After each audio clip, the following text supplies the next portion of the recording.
WBTV investigates a towing company in Gastonia now facing a lawsuit from the city after complaints of sky-high charges. Yeah, WBTV investigator reporter David Hodges joins us from the newsroom now after digging deeper into why there are no limits to what tow truck companies can charge.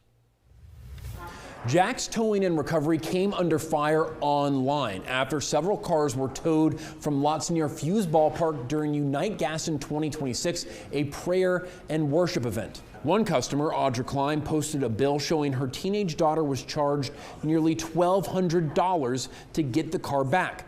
North Carolina law does not cap towing fees. In a post on Facebook, Congressman Tim Moore says he's asking the U.S. Department of Justice to investigate what he calls predatory towing. In a lawsuit filed Friday, the city of Gastonia alleges the company is administratively dissolved and violating city ordinance by not allowing some customers to pay by credit card. The city is asking a judge for an injunction to stop future violations of the towing law. Gastonia's city attorney told WBTV that the city has been advocating for towing reform at the state level for years. And despite years of WBTV investigations exposing the wild west of towing across North Carolina, state lawmakers still have not passed meaningful towing reform, despite introducing legislation and bills several times over the past couple of years. Reporting in the newsroom, David Hodges, WBTV on your